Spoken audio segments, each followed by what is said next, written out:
Hi, this is Amanda Dolan, and welcome to the Mental Society. Today, we are joined by Paulette Buchannan. Paulette is a former educator who has taught students from elementary school all the way through college. Paulette has served her community as a volunteer for over 40 years. And since 2007, Paulette has worked with other victims and legislators to bring about needed changes in the law to protect individuals and society. She is a member of the International Cultic Studies Association, and in November of 2019, she presented at their conference speaking on legislative action as part of the healing process. And in February 2020, she was the Table Talk moderator on the topic Cults and the Law. Her goal is to inform the public and policymakers on issues of court reform, cults, religious fraud, mental illness policy reform, and government corruption. That's a lot. Thank you, Paulette, so much for joining me. You are a busy woman. Thank you. Thank you for having me. So why don't we start with a little bit of your story and what got you to this place of being an advocate? Yeah, it really kind of started, you have a life plan as you get older through your teen years and 20s, and I have never thought this would be where I would be right now. It took me 8 years to write my book, Fighting for Justice, Religious Fraud, Mental Illness, and the Collapse of Law and Order. It was actually put in my head by a civil rights attorney who I explained our situation to, what my brother was doing to me, one brother in particular. And she said, you really need to write a book about this. And so 8 years it took me to write it. Very painful, a lot of self-examination, a lot of examination of, what in the world has gone on. We've had so many people ask us, why is your brother stalking you, your own brother? What did you do to him to make him so angry at you? Questions like that. And well-meaning. I mean, most people come from backgrounds where their brothers or their siblings are not aggressive, are not criminals, and are just leaving them alone if they don't get along with each other. Right. But in my case, it really goes back to even before I was born, things that I added up from the time I was a child, and then especially in the last remaining years of my mother's life. I took care of her the last 4 years of her life. And she had her own sort of self-examination period at that time. She knew she was terminal with COPD. And she really started evaluating the way she had allowed her sons to take advantage of her, and some of the issues that she had with them before I was even born. They are all older than me, my 4 older brothers. One is like 10 and a half, 9 and a half, basically about 8 and 7 years older than I am. And they all exhibited problems as children of having some kind of a mental disorder. They really resented any kind of authority figures. They were very oppositional to teachers. They were very derogatory toward their peers, always thinking that they had superiority over everyone, really, their peers, adults, and cruel. They beat up on each other all the time. And that worsened as after I came into the picture. And then what my memories are of them in their teen years, it was a nightmare. There wasn't really a lot of mental health services available, especially for children, during the 50s when they were born, in the 60s when they were teenagers, and I was just a child. But even with that, boy, I talk about this in my book. I have to wonder if it may have only tamped it down a bit rather than really, curing them of any sorts. So bottom line of it is, this one particular brother, all of them hate me. They all kind of hate each other, but I use this expression in my book, the enemy of my enemy is my friend. And so, they kind of gang up on me. And I thought, as I got into my 20s, especially, they went their own way. I figured, you know what, good riddance, be on your way. I'll do my life and you do yours, and that'll be the end of it. But a lot of it stems from jealousy. A lot of it, I used to hear, as I explained in my book, life was so much better before you came along, and things like this. And it's like, it wasn't. It was an ordinary childhood they had. I think both my parents, they came out of the Depression. My dad was a prisoner of war in Japan during World War II. His father was abusive. And I always say genetics is a crapshoot, because we have really good family members on both sides, but we also have absolute psychopaths on both sides. One uncle of my mother's, he served time in a prison for the criminally insane, and he died there in the 1950s. I mean, he had raped children. All of my brothers have criminal records of some sort, mostly for violence against women. They have had addiction problems as well. And so, and they don't usually hold down jobs for very long, and they don't have good reputations. So it really comes to a point I made in my book that had I lived, let's say 75 years ago, the mental health system we had at that was by and large run by the state. It was not perfect. In fact, there was some horrific abuses, not only toward the mentally ill, but toward anyone mentally disabled. So if you had children born with what we now call autism, and they were institutionalized, it was horrific. And so with that, President Kennedy actually had good intentions to privatize the mental health system, because his sister was also mentally disabled, and he wanted to have a more compassionate system. There were some good state-run mental hospitals. I actually spoke to a retired mental health nurse who worked in Virginia State Hospital, and she ran a very tight ship. She was one of the supervising nurses, and she said, "We will treat everybody with dignity." And that's what she did. But going back to President Kennedy, he did want to address some of the horrible failures of the state-run mental health system and provide a more compassionate mental health system that was privately run, state monitored. It could receive some state funds as well. And that got mangled over the course of time. Of course, President Kennedy died in 1963. And the ACLU grabbed hold of it. You had sort of what you might want to call progressive legislators, judges, who said, you know what, it's the mental health hospitals that are making these people sick. We need to get them out of there and put them out onto the streets to basically have them, they have the right to be on their own. And we can provide them with community health centers, they were called, where these people, if they think they need assistance and they need, medication for their condition, they can receive that. And boy, doesn't that sound great? And oh, by the way, we'll save a ton of money because we'll shut all these mental health hospitals down. What I heard is they'll get help if they think they need it. If they think they need it.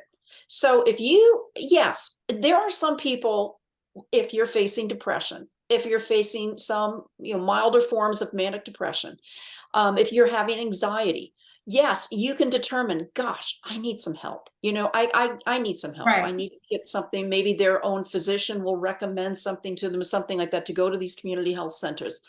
But for some of these people who were released, they were schizophrenics, they were severe manic depression, or bipolar, and they could not function in society. There's a story in the 1980s, in the hometown where my husband grew up.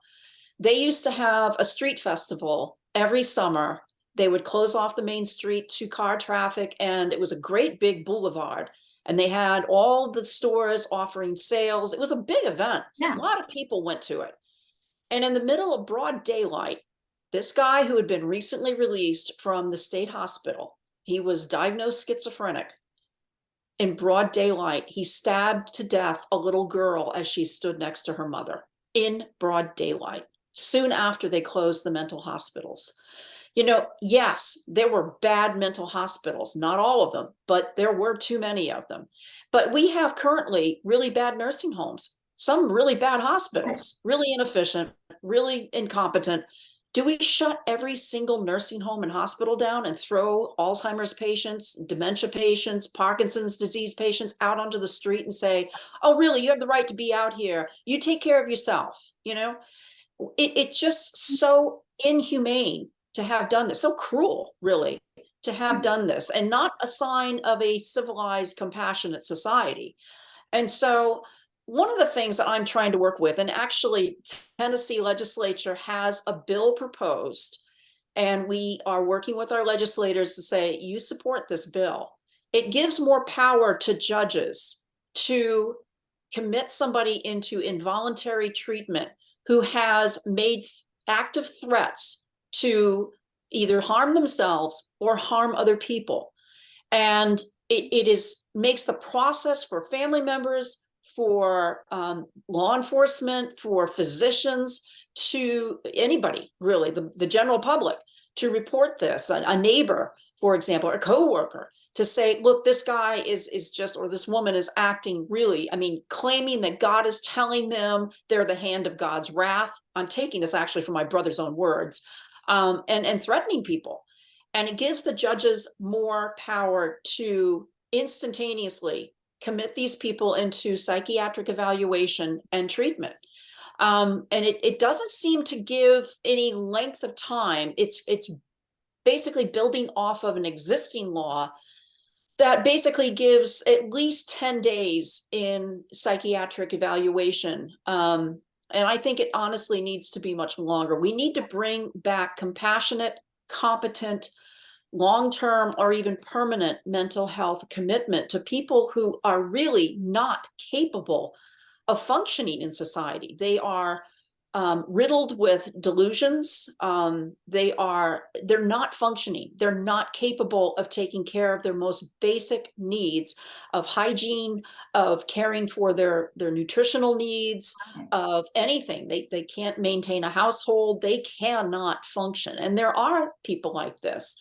And some of them are not violent. Some of them are just incapable. Some may have been because of something physiologically wrong with their brain functions, or it could have been caused by excessive drug overdoses or abuses, or head trauma, or right, like or that. head trauma. Yeah, any kind of accident, like that people get into a car accident, and that kind of thing. There needs to be some compassionate care for these people. And one of the points I bring out in my book, and it's been well known, sometimes the best you can get with the probate process and petitioning a judge about a family member who's severely mentally disturbed, mentally ill, is they'll put them in a nursing home. Let's say they're 30 years old and they're violent, and they'll put them into a nursing home in a room with an 86-year-old man. And guess what happens? I bring out the statistics in my book of how often people have been either severely injured or even killed in nursing homes because of the severely mentally ill mixed into the general population. And oftentimes the family members of these other people don't know, although, it's rather strange. They see somebody who's 30 years old in the same room as their 86-year-old grandfather, but they can't do anything about it. And they can't ask why, or because HIPAA, like there's no, hey, this person might be violent. Would you like for us to move them? And it sounds like what you're talking about with, going to judges and saying, I need help dealing with, like, this person needs help. Will you help me get this person help? It's not punitive, right? It's not, it is out of compassion. Like you said, it is, this person is important. This person deserves a quality life. Yeah. Help us get that. And I know they've come so far, even like in nursing homes. Nursing homes have historically been pretty dismal. But at the same time, there are good nursing homes where they have stimulating programs. They have music brought in. They have people from the outside coming in. They do readings. They do any number of things to, in a sense, give these people a life rather than just sitting them in a chair and sticking pills down their throats. Nursing homes themselves have come a ways with providing for the mental stimulation that these people need. And I think the same could be done for the severely mentally ill, to put them in various departments where some, yes, they're violent. And honestly, in many cases, the best you can do is maybe keep them somewhat sedated. Others, again, some people, even though they are severely like psychopathic, they're very intelligent and Oh, they know what they're doing absolutely. is wrong. I mean, our legal system recognizes there is a form of mental illness where the people are fully cognizant. You take somebody like Ted Bundy, I mean, this was a Oh, scheming person. He knew exactly what he was doing. He knew it was wrong. He knew he didn't want to get caught. And so you do have people like that. They should not be in with the general population of people who are maybe brain injured or anything like that. So I think we need to have like a special, designated section of a nursing home, or maybe a particular type of nursing home that deals with those who are psychopathic. Our prisons are not good psychiatric facilities. no, They are not meant we're not. to treat people. And oftentimes it only worsens their condition. And Well, it, I, you want to talk about the cost, Kennedy and others, they talked about the cost of, oh, look how much money we're going to be saving. Well, you know what? We have spent far more money in trying to build more prisons and trying to put in more police in force and trying to do this and trying to do that than we would have ever spent had we had a compassionate, privately run, state monitored facility, mental health facility system. We need that. that's the thing. I think that our criminal justice system is so punitive rather than reformative. Like, we Yeah. just want to shove people in prison, let them do their time, and then they Yeah. leave, instead of, in my research, there is a whole lot of overlap that I've noticed between mental illness and addiction and, being incarcerated. Yeah. And I also believe, not always, but in general, substance use, excessive, substance abuse tends to come from self-medicating, or like there's a reason behind it. And also, like, there are those people, like you talked about, with those personality disorders that they're, short of them really wanting to change and understanding and going to therapy and doing a lot of work, that doesn't mean that they're still gonna have those thoughts, because that is what a personality disorder is. It is lifelong, long term. Yeah. And perhaps those people won't be rehabilitated in the same way. That, like myself, I'll be honest, I was one of those people that could hardly function because of my mental illness. Now, I would argue that because I was married and because I had a supportive family, that is the only reason that I was not homeless. Yeah. And also the only reason I am alive today is because I had the resources to go get care. And I think that, like you said, with not having those community resources, and, you talked about like the community health, or community resource centers, I'm sure there are some in my community, but there's none that just comes to the top of my head, other than it's MHMR here, so mental health, mental retardation. But it can take months to get in to see someone. And if you're truly in crisis, that's not going to work. No. And this is also where, like, and I don't want to make it a political thing, but when you hear defund the police, I think that what people really mean is provide community resources. And is here in my police department here, because I've done research, our recruits typically get 40 hours of firearm training, 4 hours of de-escalation and mental health, education. And I don't think that I don't want to defund, like, in my head, I'm like, no, don't defund the police. Let's teach people how to interact, what mental illness looks like, and understanding that somebody that's having a psychotic break isn't dangerous in the way that they, like, the police think. Right. Yeah. this person really just needs help. And I Yeah. think, it's that having mental crisis response teams, having community centers that provide a safe place for people to go, Mhm. more medical resources, because also if you're in constant pain and you don't have access to a doctor, you Mm. might go out and start using, a street drug. Like you might end up on heroin, Right. because that's, and so if we have people have access to all of that care, and like I said, I think addiction needs to be looked at differently, as in we need to treat the addiction Right. instead of criminalizing it. Now, Yeah. And it can take a long time for some people. Addictions are very difficult. I mean, even something like cigarette smoking. My mother she tried to stop so many times. And I mean, they deliberately put a substance in the cigarettes to make them addictive. And she finally stopped, but it took her decades to try to get beyond that craving. And stressors would bring it out, when that's that calming cigarette, that she would have and stuff. And it's the same thing for even, far, oh, far more addictive, far more dangerous drugs. It's the same idea where, yeah, prisons are not going to address that. If anything, they may make it worse. And we do need to have some kind of a system in place that says it's not going to take 3 weeks for somebody to get beyond addictions. It sometimes doesn't even take 3 months. It may take 6 months.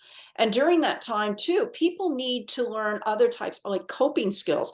right. Yes, you are blessed to have had compassionate family members who helped you out during your time, and I'm sure good friends too. Oh, yeah. And thankfully, we had the same situation with some good, compassionate family members and also friends who were there for us. They were supporting us and rooting us on, because it's just downright depressing, on top of being frustrating, when you are being stalked, you can't get the laws enforced. I mean, we were actually told by victim advocates, get out of Connecticut because this state is so bad about not enforcing the law. That's why we went to Tennessee, because they have a slightly better record of enforcing the law, and they have been better about it, in court judgments and in also police action, and warning my brother to stay away.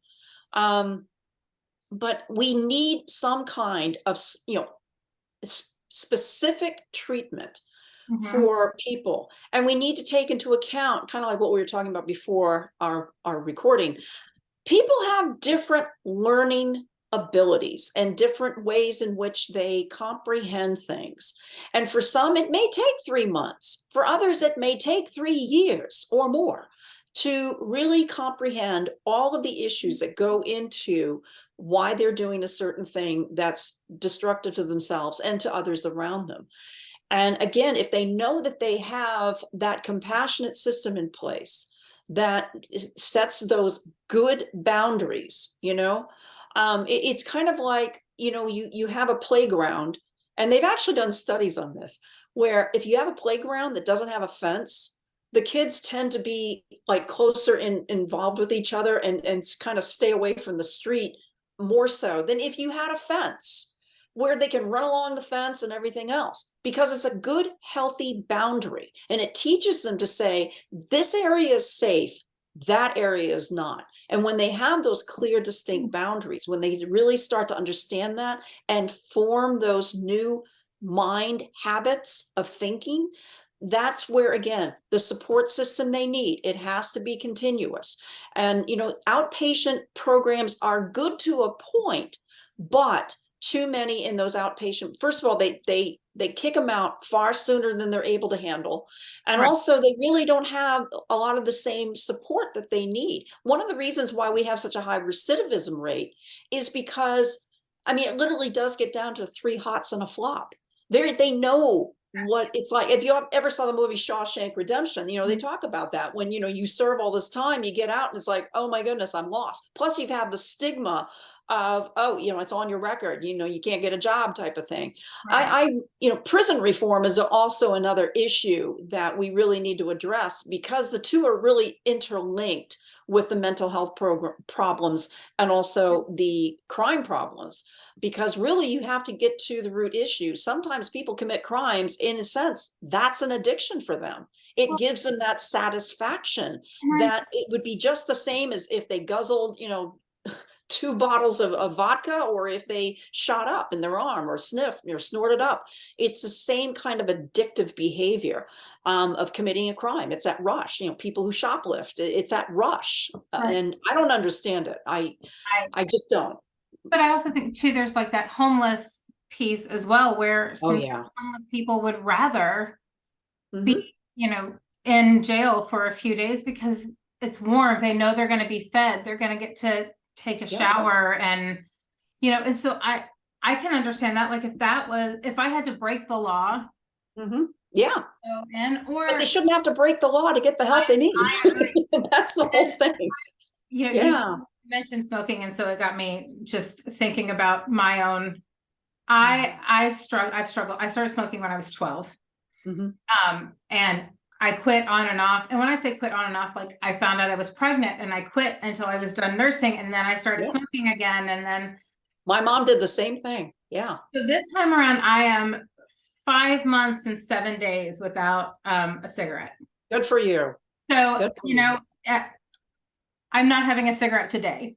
We'll make a decision about tomorrow, because sometimes that's where I have to be, is like today. Yeah. And sometimes it's this minute. And that's 5 months without Mhm. a cigarette. I still have those moments of, oh my gosh, wouldn't it be nice to just go sit outside and, smoke a cigarette, get away from all of the things, all the people. Yeah. You talked about how it can take a long time, whether it's addiction or whatever, to find the right answers. Mhm. And I have shared over and over again that I saw my first psychiatrist at 15. Mm. I got a diagnosis of bipolar when I was 36. Mm. My diagnosis came from the sixth psychiatrist I saw. And I was trying to get help, but I wasn't getting the right treatment. Right. And so people want to get well. I think not Mhm. all, but most people do. But how many people have the ability and the resources to, one, see that many doctors and Mhm. keep going, and all the therapists I saw. But it's like and then the support system, like if I hadn't had a home, if I hadn't had the education that I did, and I don't know Yeah. where I would have ended up. And I just recorded just myself. I was looking for something for my daughter, and I found a letter that I wrote when I was 13 that was essentially a suicide note. Wow. I said, if you, like, Papa, which is what I call my dad, Papa, if you find this, no, and I killed myself, no, it's not your fault, and that I love you. Mm. And that's where I was at 13. Like, these mental illnesses are lifelong, and Oh yeah. and we, one of the things that, like, you talked about, though, that I kind of want to, like, come back to was, you said people would ask you, like, what did you do to cause your brother to do this? Yeah. With that one, like, I think it's safe to say that, like, you didn't do anything. Like, your brother, right, was just mentally Yeah. wanted the attention, wanted the, Mhm. it almost sounds like he craved causing someone pain. Oh, I addressed that in my book. I have actually witnessed him and my other brothers laughing hysterically when they were either scheming or actually had accomplished causing pain to other people. And I respond to that by saying, I was born and I was born female. That's what I did to my brothers. I mean, that's how ridiculous it is, And that it's been a lifelong resentment. And no, it is certainly not my fault. Um, but and that's just it. There are people out there, and you and I come from a church background. We're Mhm. both Christians, and how many times I've heard people say, "Oh, really? Everybody's good." everybody's really good. Or And it's like, you know what? There are some people who really are not good. There are people who really enjoy being quite bad. And that's a reality. And it's not scriptural to go around saying everybody's good. Everybody's really good.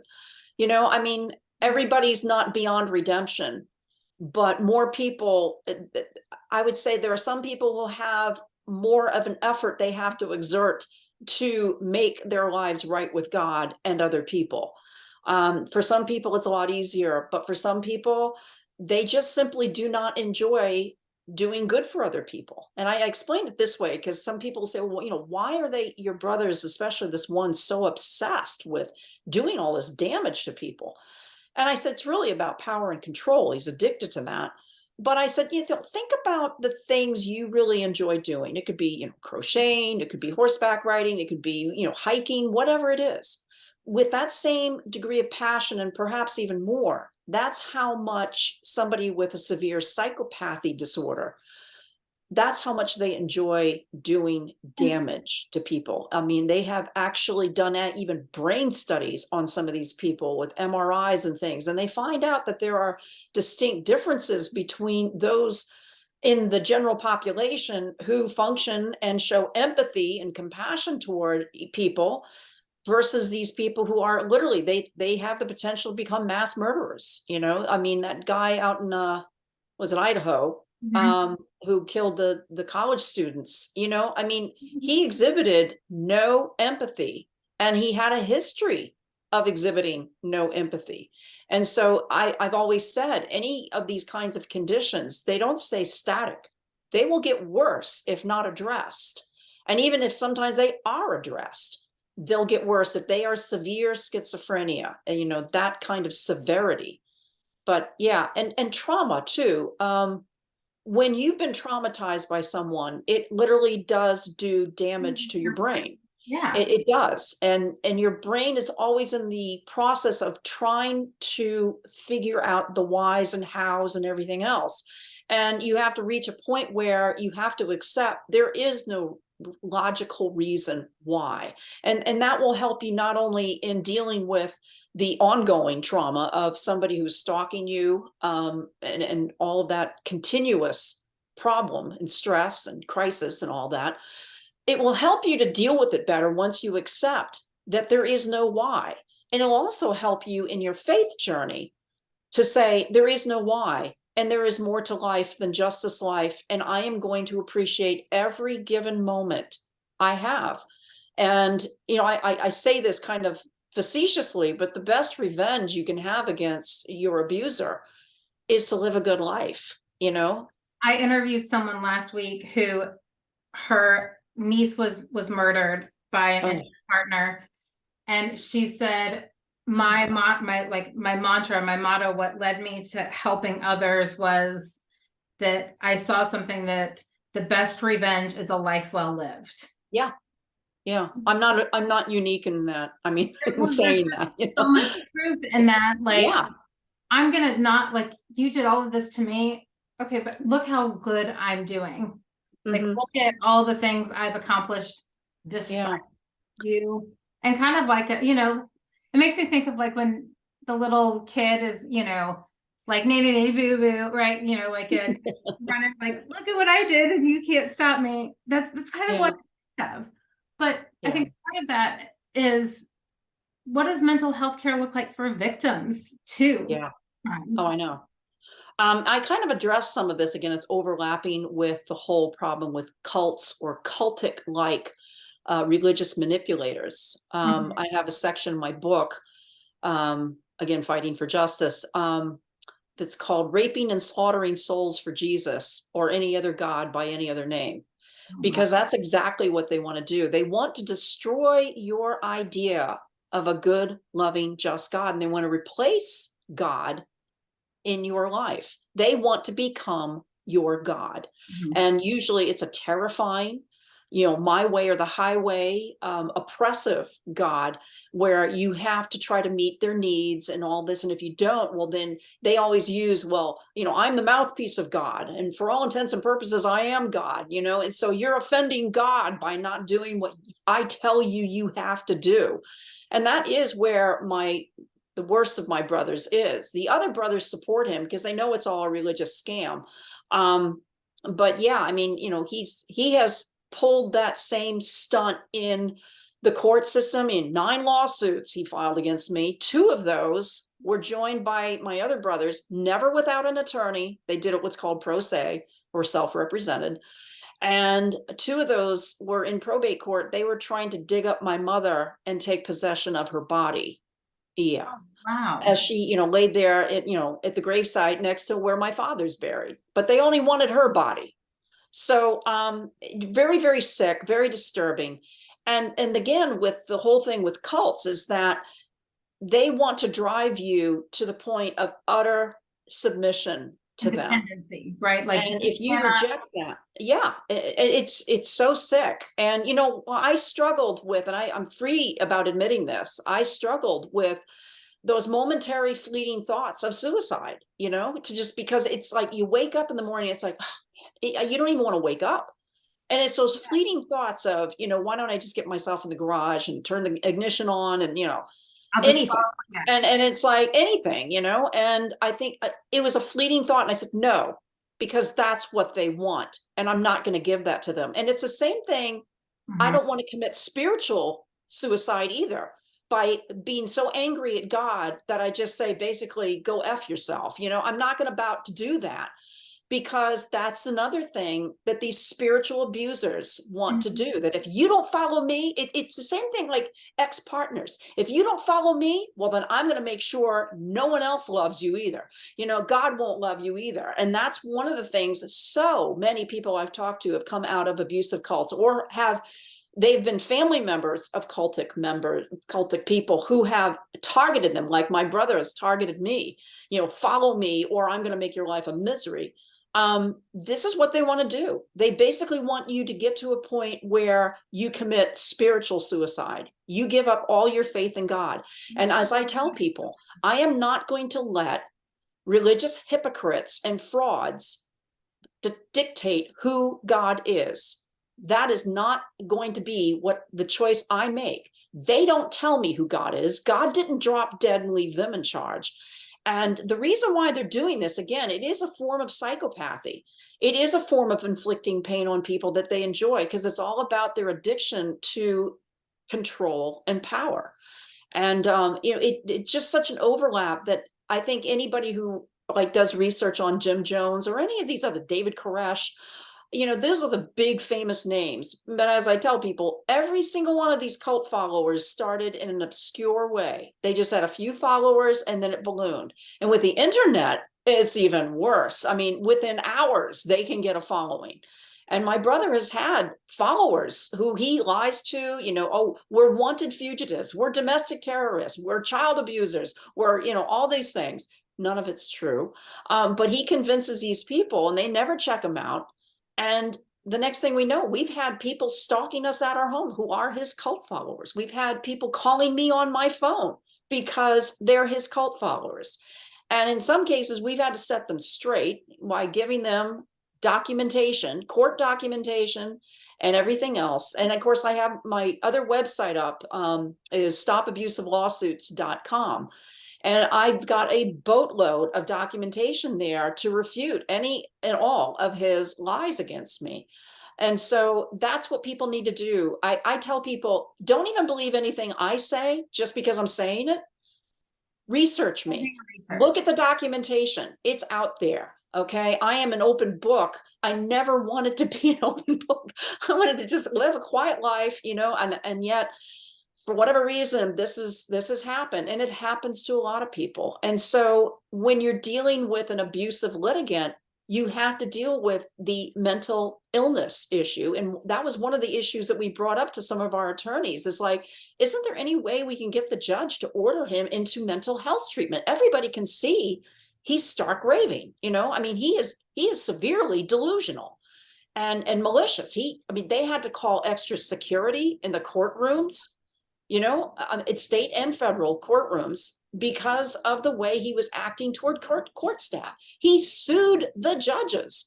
I mean, it's just, this is the extent that someone will cause so much disorder and disruption and trauma in people's lives, because clearly they were concerned for their own safety. And so I'm applauding this new bill that the Tennessee legislature has. I wish something like that would be in all states. I wish maybe it's a step in the right direction. I know Governor Youngkin, right across the border from us in Virginia, he is also trying to get more attention into the mental health services for people in true need. And it's not just addiction services, it's every form of mental illness. And we need that for everybody, for the people who are mentally ill and for society. And before we end, like with your brother, a big chunk of his abuse of the system and like the mental illness showed up without any crimes being committed, right? Yeah, I mean, he did commit crimes, but yeah. Other places where you saw that mental illness, Mm-hmm. and it still wasn't, the court didn't help, even when there is all of this in front of them where, look at how he's using the system, look at these people saying he needs mental health treatment. That some people cannot be reformed. That's true. I think the majority of people can be. And I also think that, like, we talked about, there's just not the resources, whether it's because you're homeless and you're trespassing, because you don't have a place to live. We put them into jail and then they stay because they can't pay their bond. They stay, to however many nights, and then they leave. And then oftentimes they may not have made it to the next court date. Because they have no, right? Then they're back in, but we've never helped them with homes, finding training, a new job, treatment of their mental illness, if they have one. Instead, it's just a revolving door. And if we're not taking that time to and giving the resources to helping end those, maybe, or my mental illness is never going to end, right? I can take medication, I can go to therapy, I can learn how to deal with it, but it's going to be there forever. But if we don't teach people those skills and provide that much needed assistance, we're just going to keep ending up in the same cycle of, like, okay, back in jail, okay, now you're out, now you're back. And it makes me wonder, and I'm sure that there's numbers out there, and maybe there's not because we've never done this, but what would happen if we spent money on mental health care?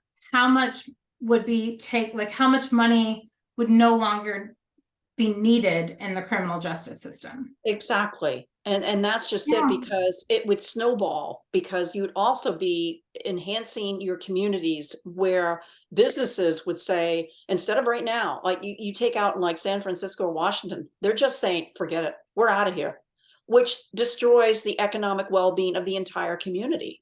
And that's just it, is that we are actually, it's costing us far more in human lives, not just the monetary, but in actual, human lives. It's costing more to just pretend this problem isn't as bad as it is. And the police are frustrated. I know the judges are frustrated. The legislators really, they're afraid of being sued by, like, ACLU groups and stuff like that, to which, I mean, I have to respond, get a backbone. Okay, you have a right to protect the public. Everybody has, the rights to life, liberty, and the pursuit of happiness. And that includes the mentally ill, to give them the best quality life that can be given to them. And it would be no different than somebody with Alzheimer's. We all know Alzheimer's is a progressive disease. Severe schizophrenia is an organic disorder within the brain. And in some cases where you have either like a severe drug addiction or anything like that, that can also, it can be a progressive problem. I mean, if you boil it down, we're all dying. We could all become senile. You know, it is the process of life. But in the meantime, before we take our final breath, we are our brother's keeper. And we do need to provide for good mental health treatment. For all the it's like what you said earlier about cancer treatment, you know, or any other type of medical condition. You know, you don't go to a proctologist for a foot problem. You know, And yeah, if you went to an ophthalmologist because your knee needed surgery, right, you wouldn't get exactly. And what you were talking about, you know, that's, you know, the podcast is called The Mental Society because my belief, and it sounds like yours too, is that mental health impacts every single one of us every day. It impacts our communities. And when we open these conversations about what mental health and mental illness look like and how to improve that, and make sure that people get the care they need, whether that is the person that is having situational depression because of the loss of a loved one and having therapy available to them, or somebody who, you know, is severely mentally ill or handicapped and providing them a safe place to receive care, not be part of the revolving door of the criminal justice system. And then also providing that care in the community for, you know, and in prisons. Like there's just so many places that we're not impacting mental health care. And, you know, it's just, there's not enough. And so like your story is such, you know, it highlights the financial impact, the emotional impact, the impact on the criminal justice system and the court system, right? I mean, how, like, if you think of how much money it costs for someone to sue someone else, like even just, right, the paperwork showing up in court, even if it's dismissed immediately, we're talking thousands of dollars just. Absolutely. And so again, like I'm over here thinking like, man, if we had that, let's just say it was $2,000, that $2,000 could be 20, 30 hours of therapy for someone. Yeah, or, I know.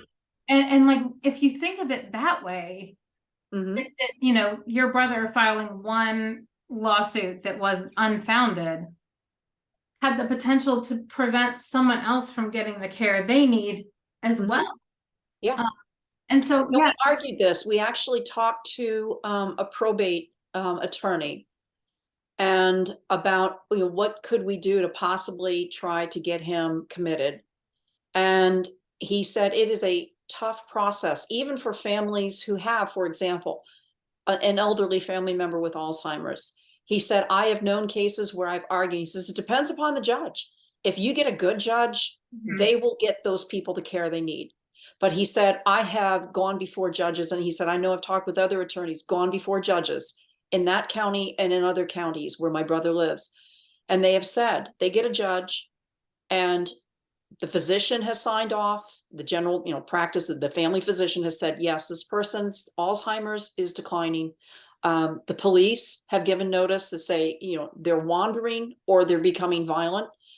And the family members are all saying, please, we need to get him into a nursing home.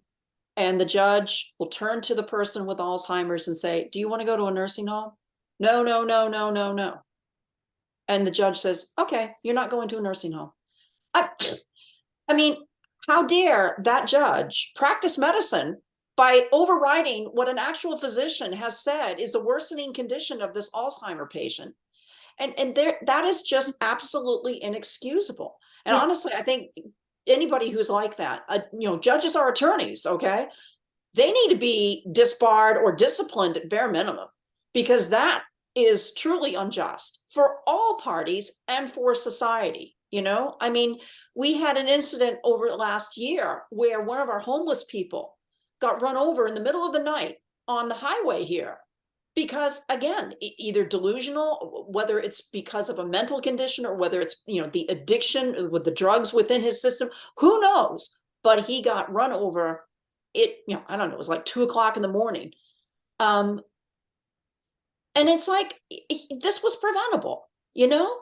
And you're right. The monies would be better spent creating appropriate facilities for specific conditions, severities of these kinds of mental health problems. And, I certainly know that my mental health would be a lot better. I wouldn't have to deal with, daily struggles against despair sometimes. And again, we have a lot of things going on in our society that also very much concern me. But just the family issues, if I knew my brothers, and one is actually in a nursing home now, he's in his 70s. And so the state stepped in. He's been needing that for the last maybe 20 years to be in a nursing home. But they finally, from what I understand, put him into a nursing home and voluntarily committed him. But the other three, if they were all in nursing homes from like 20, 30 years ago, specialized facilities for taking care of their mental health issues, not only myself, but so many other people who have been affected by my brothers would have been spared. All of the trauma, all of the stress, all of the fear and anxiety. We've had death threats thrown at us and everything. And he has guns, which, I'm a big gun advocate. I need that to protect myself. And also there should be, right, like if you have been convicted of or accused of or have a mental illness, like it's not in our, and when I say our, I mean the collective, our best interest for people to have guns that are mentally ill.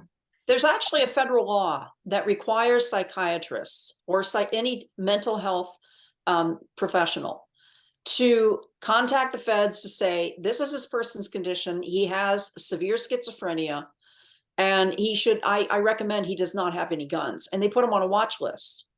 But so many psychiatrists don't do that. And as like one podcaster mentioned to me about this, it's like, they're probably too afraid to, because if the mentally ill person finds out that your name is on the, they have put your name on the watch list so that they can't get guns. Well, I mean, you can get guns anywhere and you don't have to kill a person with a gun. You can kill a person with a car or your bare hands or a knife, or bow and arrow, and that kind of thing. And so probably the psychiatrists are so burnt out.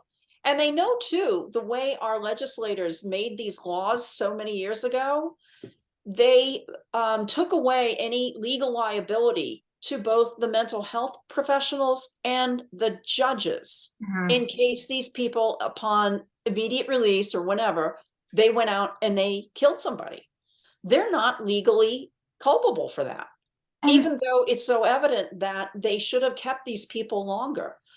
We had one of our attorneys actually tell us the ex-partner was in prison for his abuse and his death threats against our attorney's client at that time. And his client tearfully pleaded with the judge, please do not give him early release. He was asking for early release, he came up for early release. And she said, please, judge, please don't do this. He's threatening me even from prison. I am terrified that as soon as he gets out, he's going to kill me. And the judge said, well, I just don't see any probable cause, and all this probable cause. I mean, he was making clear documented death threats in prison. And yet she released this guy. And that very night he killed her. And our attorney was saying, I have to go to counseling because of what I see every single day. Excuse me. So it's very, very, and that's it just snowballs. Well, and that's another point is that the mental health care and the justice system and the abuse of lawsuits that you talk about and these lawyers trying to help victims. Yeah. All of those people's mental health is being impacted. And how do you think, right? And then how are they experiencing their home life? Or are they having a really bad day and end up, yelling at the clerk at the grocery store? And it's not the clerk at the grocery store that they're really mad at. It's just that's the person that they can yell at. Well, then that grocery store clerk, their mental health isn't as good because they're feeling abused. And then they might treat the next customer not as well. And that might be the customer that has a history of violence with their partner. And that's just enough for them to get mad and And go trigger home it off. Yeah. or kill their partner. And so I think that's the thing, is we don't understand all of those layers fully. Mm-hmm. I really think I really think law schools are doing a huge disservice to their students and to society.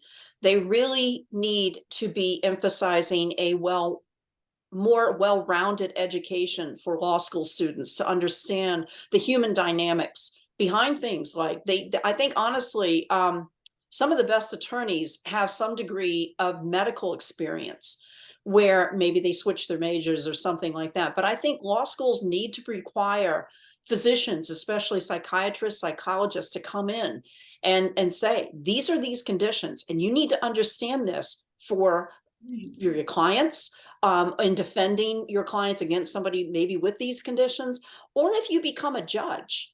And, these judges are just not getting it. They only look at the law in a very narrow way. And it's like, you have to take in the whole picture. And yet, ironically, we actually had judges say, clearly he has mental health problems. Well, you think? I mean, and it's like, well, then do something about it. And like I said, the new Tennessee bill that's out there, I hope it gets enough support and I hope it passes.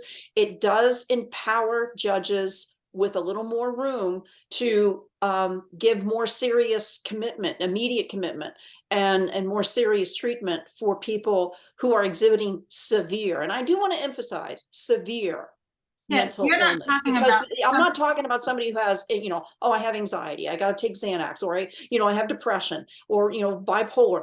There are other conditions which are not anywhere as debilitating right. and as dangerous, really, as some other conditions. Right. And again, it's like with any other medical situation, And it's just like, before we end, what you're talking about with compassionate care, with getting people the help that they need by being committed somewhere. You are not talking about just the average person that's struggling with their mental health. Like, we're talking here about people that have serious mental illness that they likely will not even be able to recover from fully with medical intervention. Like, it is, and is tradition is known until we get a cure is progressive. Until there's a cure, it's progressive. And that's the problem with severe mental illness, is that it is progressive. And even with medication, it still is a progressive condition. It's no different than if you had ALS or Parkinson's or any of that. And that's where, again, I think in some ways the stigma has to be taken out of the equation. right. That because in many cases, yes, I know my brothers have actually admitted they know what they're doing is wrong, but they enjoy doing it. I've heard them admit that. Okay. But at the same time, when you get to a delusional state, you cannot reason with somebody in that state, whether it's because of something organically wrong with their brain function, or whether it's because they've taken a boatload of drugs, whether over the counter or illegal. And you can't reason with somebody like that. And when they get to such a severe state where they are literally imminently a danger to themselves and others, or threatening people, or they're threatening to do harm to themselves, that's a severe condition. That goes beyond crying, because I wake up and, oh, I'm so depressed about, my family situation, or, I'm so depressed about my work situation. That's an entirely different animal. It would be like comparing ALS with you sprained your ankle. It's that worlds apart, I don't know if your listeners are going to know ALS, but it has to, basically it's also called Lou Gehrig's disease, where your body it is a progressive neuromuscular problem, condition. So I think, like, I just want to make sure people, when they're listening to this, that Paulette is not talking about every single person that has a mental illness or mental health struggle, lock them up. This is people that have consistently shown that they are going to continue to offend. They do not want necessarily to get well, and this is a lifelong, debilitating, and progressive disease. And putting them into some sort of care protects them and protects all of us as a society.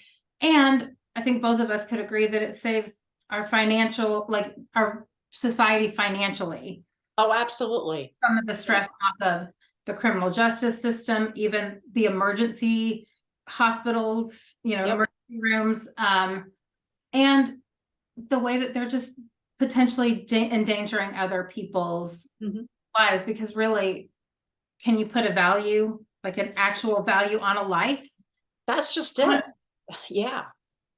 So, to my listeners, I would really encourage you to go check out more about Paulette and what she does and her book. You can find her book and a whole bunch of other resources at fightingforjusticebook.com. I'm going to put that in the show notes. I'm also going to find a little bit more about this law in Tennessee and throw that in the show notes. And it's HB 0508 is the House bill is 0508 HB. There's a Senate bill as well, and I can't remember what the number is, but I remember what the House bill is. It's the same bill. And that's, so let's hope that is a model for what the rest of the country will move into. And because it is protecting the patient and the whole community. It's not punitive. It's truly about caring and protecting and wanting the best for everyone involved. So I'll make sure I put all that information down there so people can check it out. And if you live in Tennessee, call your representatives. And if you live in other states, call your representatives and tell them that you want more care available and more funding for mental health care. Yeah, encourage. This is a bipartisan supported effort by Governor Youngkin in Virginia too, where he's trying to provide more funds, but also provide better services for those people suffering mental illness issues of all degrees, including up to severe. And so I'm hoping that he can get that off the ground. And there's bipartisan support for it. So yes, do contact, everybody needs to stay on top of their legislature's activities. And every single legislature has a website. It's part of our duty and it's part of really our right. And so support your representative. You're going to vote for them, support their bills when they're proposing something that's really good. Let them hear from you to say, hey, great, this is wonderful. If they're supporting something that's not good, they need to hear from you too. But yeah, do that, because that really it's part of our duty and our right. And even if you didn't put that person into office with your vote, they still represent you. And that's what I want to remember, like remind people, they still represent you. So you, even if you didn't vote for them, you have every right to contact them. And I have there's a state senator here who I am friends with his office manager, because I call a lot. And because it's things that I'm passionate about, whether it is funding for schools, to access to guns, to access to medical care. Like, there are so many layers to what our lawmakers do, which maybe is not so great, because then they have to be experts at everything. And we all know that you can't do all of the things. So thank you so much, Paulette, for joining me and really opening this conversation up about what serious mental illness in law and the justice system look like, and your experience as well. Thank you for being vulnerable and sharing so much of your story. So thank you for doing all of this. This is really so important that you do this. And so thank you. And thank you to your listeners too. My passion project. And so I really hope that, that those listening have learned here and continue to learn about how mental health and society meet. So to all of our listeners, I would encourage you to go out and open up a conversation and discover how mental health is experienced in your world. You can find more episodes of The Mental Society in all the places you find your favorite podcast. Make sure you subscribe so you don't miss anything. New episodes with guests are released every Monday, and then we'll have additional episodes that are just short, me talking. You get to hear my random ramblings, which can be fun sometimes. So make sure you apply or subscribe so you don't miss that. And also check out our website, thementalsociety.com. These resources will be there as well. And there's other articles, additional resources if you are in need of assistance. There are links to all kinds of things there. And remember that you are not alone in your struggles, that hope and help are all around you. Until next time, this is Amanda Dolan, wishing you good health, mental and otherwise.